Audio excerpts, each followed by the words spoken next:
अस्सलाम वालेकुम, मैं हूं डॉक्टर सईद शेख, फ़िज़ियोथेरेपिस्ट। आज हमारे पास जो केस आया है ये है L3, L4, L5 and S1 disc compression के साथ है। ये डिस्क बल्ज हुआ है इनको, एंटीरियर ऑस्टियोफाइट्स इनको हुए अकॉर्डिंग टू हिज रिपोर्ट। अब उसके बाद ये सारी स्क्रीनिंग एग्जामिनेशन थी। हमारे जो न्यूरोसर्जन हैं उन्होंने जो डायग्नोस किया है, इनको बैकिक डायग्नोस किया है जो कि रेडिएट हो रहा है राइट लेग में। और इनकी पावर है 4/5, SLR 30 डिग्री तक है। S1 हाइपो एस्थीजिया मीन्स के सुन है, पाँव इनका सुन हो जाता है। देखेंगे अब फिज़ियोथेरेपी के हवाले से असेसमेंट करेंगे कि इनका पेन कैसे रेडिएट हुआ, क्या हुआ। आप बताइएगा क्या नाम है आपका? मोहम्मद नईम। मोहम्मद नईम साहब, कैसे ये हुआ आपको? ये बस रात को मैं उठा सुबह तो मुझसे चला नहीं जा रहा था। ठीक है। मैंने वाइफ से कहा भाई मुझसे चला नहीं जा रहा, मैं ठीक ठाक हूँ।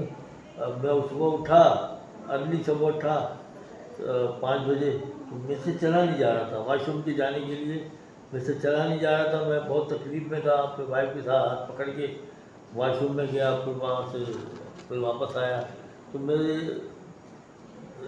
कंफर्टेबल नहीं थे आप? मैं लास्ट 15 डेज से ये कंफर्टेबल फील नहीं कर रहे थे। अचानक से उठे 15 दिन पहले तो इनको पेन जो है राइट रेडिएट होना स्टार्ट हो गया।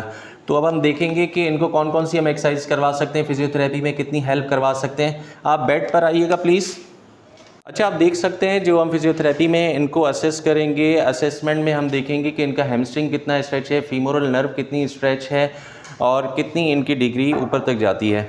हम देखेंगे कि इनकी कितनी डिग्री तक लेग ऊपर जाता है। आप ऊपर कीजिएगा पाँव को और मुझे बताइएगा, जहाँ पे दर्द हो तो बताइएगा। ठीक है, इस पोजीशन में इनको पेन हो रहा है? कोई पेन हो रहा है अभी आपको? ठीक है, पायरिफॉर्मिस टेस्ट करवा कर देखेंगे कहीं इनको पायरिफॉर्मिस सिंड्रोम तो नहीं है। तो आप यहाँ पर लेग रखेंगे एक और दूसरा, इसमें भी इनको पेन हो रहा है क्योंकि L5 और S1 की इन्वॉल्वमेंट है। तो दोनों चीज़ें हो सकती हैं, इनको शेटिका भी हो सकता है, पैरीफॉर्मिस सिंड्रोम भी हो सकता है। इसकी कंप्लीट ट्रीटमेंट आपसे शेयर करते हैं, कौन कौन सी हम ट्रीटमेंट करवाएंगे। सबसे पहले सेम वार्म अप के लिए हम क्या करेंगे, इनको टेंस अप्लाई करेंगे L4, L5 लेवल पर और उसके अलावा हीटिंग पैड 20 मिनट्स के लिए अप्लाई करेंगे। बाबा आप करवट लीजिएगा।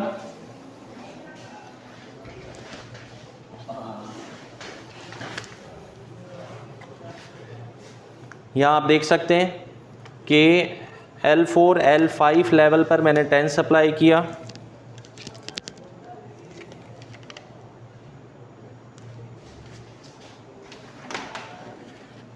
उसके बाद सेम इसी जगह पर हीटिंग पैड अप्लाई करेंगे। बाबा सीधे होकर लेट जाइए, सीधे होकर लेट जाएं। ठीक है, इसको हमने जब तक 20 मिनट्स के लिए अप्लाई किया, हम अपनी टोटल एक्सरसाइजेस परफॉर्म करते हैं कि फिंगर्स की मूवमेंट करवाएंगे, इसमें एंकल पंपिंग, ये सारी एक्सरसाइज आपको 20 टाइम्स रिपीट करनी है। अच्छा, इस तरह के केसेस में जब पेन हो तो आप अपना vitamin B12, calcium, vitamin D3 इन 3 टेस्ट का चेकअप ज़रूर करवाइए। माइट बी पॉसिबल कि विटामिन B12 इसमें कम आए तो आप फिर न्यूरोबियन के इंजेक्शन, मेकोबालमिन के injections according to your physician आप लगवा सकते हैं। विटामिन D3 का लेवल अगर कम आता है तो फिर उसमें 2 लाख IU या 50,000 जो भी होगा कैप्सूल भी हो सकता है कि वो ऑक्सीनेट D आपको दें, कैल्शियम की मल्टीविटामिन दें। तो इसके साथ साथ आप उसको भी यूज़ करें तो उससे काफ़ी अफाका होगा आपको। एंकल पंपिंग अप्लाई करने के बाद नी प्रेस करेंगे, नी टू चेस्ट। ये भी एक्सरसाइज 20 टाइम आप रिपीट करेंगे। इनका राइट साइड इन्वॉल्व है तो इनको हम देखेंगे कि कितना इनको रिलीफ मिलता है इन सारी एक्सरसाइजेस के बाद। अच्छा, फिर आप लेटरल इनको स्ट्रेच करवाएंगे। ये स्ट्रेच करवाने के बाद फिर आप करवाएंगे, के बाद हम फिर पायरिफॉर्मिस की स्ट्रेचिंग इनको करवाएंगे क्योंकि मुझे लगा था कि इनको पायरिफॉर्मिस सिंड्रोम का साइन भी पॉजिटिव आ रहा है। तो उसके लिए क्या करेंगे, जो अनअफेक्टेड लेग होगा उसको फ्लेक्स किया और जो अफेक्टेड लेग है वो नी के साइड पर रखेंगे, ऊपर रखेंगे और फिर हम का बैक हमेशा स्ट्रेट होना चाहिए। ये देखिए, आप इसको स्ट्रेच करेंगे। पेन आप पेशेंट के फेस से देख सकते हैं, पेन का जो स्कोर होता है वो 10 होता है। आप माइल्ड, मॉडरेट और सीवियर करके देखते हैं। अगर 0 to 3 पेन है तो माइल्ड होगा, 3 to 7 पेन है तो वो मॉडरेट होगा, और 7 to 10 अगर पेन होगा तो वो सीवियर में काउंट होगा। आप इस तरीके से इनको स्ट्रेच करके देखेंगे, इसको काउंट करेंगे 1 2 3 4 5 6 7 8 9 10। बाबा नीचे करें। इसके बाद हम करवाएंगे हैमस्ट्रिंग की स्ट्रेचिंग करवाएंगे और देखेंगे पेशेंट कितना टॉलरेट कर सकता है। ये सारी एक्सरसाइजेस पेन फ्री रेंज में आप करवाएंगे। इस तरह ना हो कि पेशेंट को शदीद पेन हो रहा हो और आप अपनी एक्सरसाइज भी करवा रहे हो। बेहतर तो ये होता है कि आप इनको कोई भी मसल रिलैक्सेंट दें, पेन किलर दीजिए और उसके बाद सारी एक्सरसाइजेस परफॉर्म करवाइए ताकि पेशेंट कंफर्टेबल फील करे। टेंस लगा हुआ है हमारा, हीटिंग पैड लगा हुआ है। अब इसके साथ साथ हम एक्सरसाइज भी परफॉर्म करवा रहे हैं। अच्छा, ये सारी 20 टाइम्स एक्सरसाइज रिपीट करने के बाद अब आप आता है कि और रिलीफ कैसे मिल सकता है इनको। आप ट्रैक्शन अप्लाई करेंगे 15 to 20 डिग्री।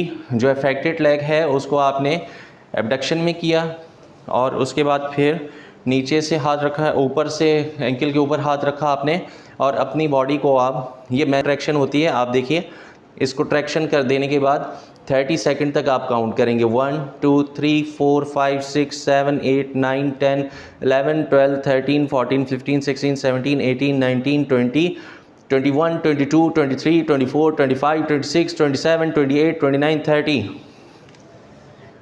जी बाबा, कुछ आपको लग रहा है कि इसमें ट्रैक्शन होने के बाद कुछ रिलीफ मिल रहा है आपको? आप देख सकते हैं पेशेंट की गर्दन हिल रही है और वो खुद से फील करवा रहे हैं हमें कि नहीं बेहतरी की तरफ ये आ रहे हैं।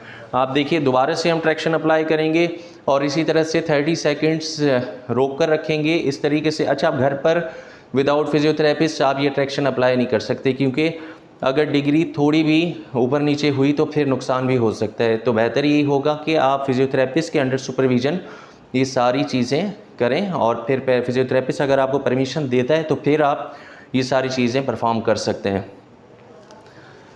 अच्छा, अब क्योंकि इनका फर्स्ट डे है तो फर्स्ट डे हम इनको यही एक्सरसाइज करवाएंगे, फिर डेली इनकी हम प्रोग्रेस आपको दिखाते रहेंगे कि कितनी प्रोग्रेस आई। अगर आपको मेरा चैनल अच्छा लगा तो लाइक कीजिए, सब्सक्राइब करें। बहुत बहुत शुक्रिया आपका। अल्लाह हाफिज़।